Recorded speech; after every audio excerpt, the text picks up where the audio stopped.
So your first big break was your manager at the time was Rock's cousin, right? Ero? Yeah, yeah. My man Errol. Yeah, Errol, yeah. yeah, And so he's the one that introduced you to Sean Price. yeah. Exactly. So Yep. why did he introduce you to Rock first, or it was just Sean right away? It was Sean. Why Yep. didn't he introduce you to his cousin first? I don't know why exactly why that happened. I never asked him.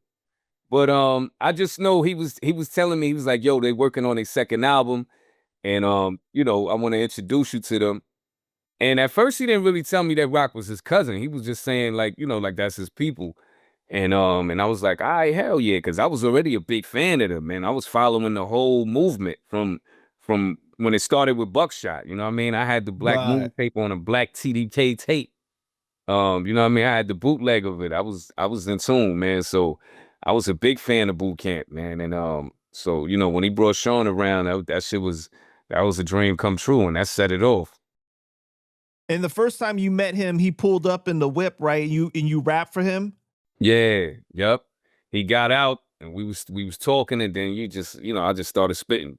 Wow, wow, wow. And he was like, yo, like, then before you know it, they was having sessions over there. And they had a studio in Queens, so I would go out there and I would go to Brownsville just to be hanging out with them, you know what I mean, and to Cephalo projects.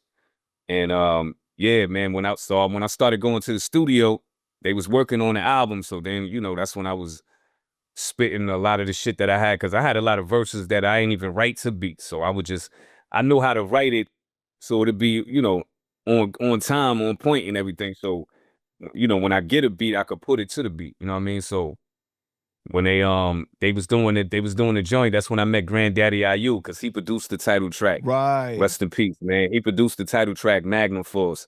And when he was like, yeah, Sean told me I could get on that shit, I just bodied it, man. Word. What was your first like impression of Sean and of Rock when you met them? I mean, they was just like how they was in the videos and in the songs and the music. You know what I mean? Like that wasn't a persona. You know what I mean? That was really them. You know what I mean? And Sean was just hilarious, man. And at the time, Rock was more serious. Like me and Rock is tight like a motherfucker right now. But Rock was he wasn't too like inviting. You know what I mean? Like he was more, yeah. And but we was Sean always came good, across man, more with like the everybody. bigger brother early, Right, right? right, right, right, right. Yep, Yeah. yep. So at that time was there like a little more territorial, like like, oh, they from Brownsville, like we don't rock with Crown Heights as much, or like other parts of Brooklyn, or was it like Nah, just all united still? it was never it was never like that. We was on our Brooklyn shit. That's it. It wasn't never, Brooklyn, we definitely not like that. We don't be like, I don't fuck with them niggas from Bed-Stuy. Like it wasn't never like that. It might be a different block we had problems with, but it never was different parts of Brooklyn that we didn't like. It was never like Got that. you. So yeah, so you appear on Helter Skelter's Magnum Force album in 1998, and you appear on the songs Magnum Force and Gangs All Here.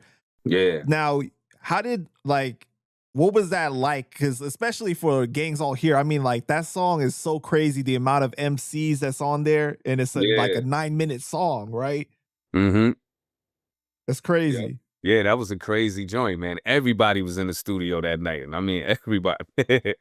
So with my what it was it? I think I had 8 bars. I had to make sure I shined on that shit, man. I definitely did. Word. Right. And what was that feeling like now that you're hanging out with these guys that got a pretty big name, right? And you making a name for yourself. Like, what was the feeling like? How are you processing that?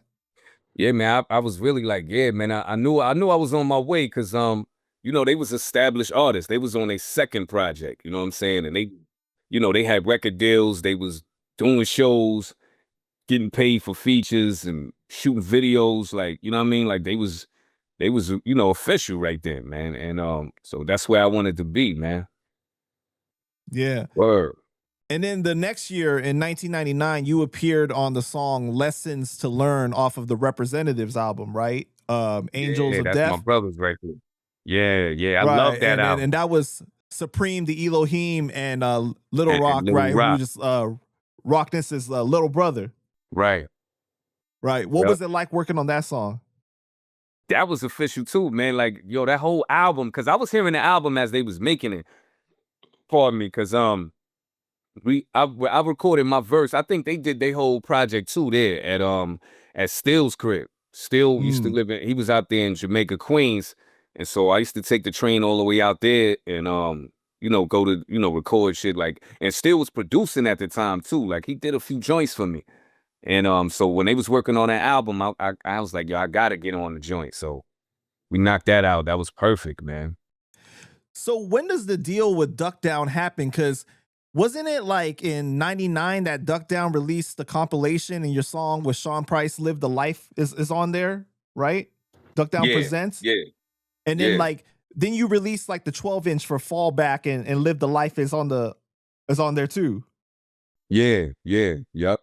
So like were you signed like really early on, or like how did the situation happen? No, I wasn't signed with them. I just, I worked with them.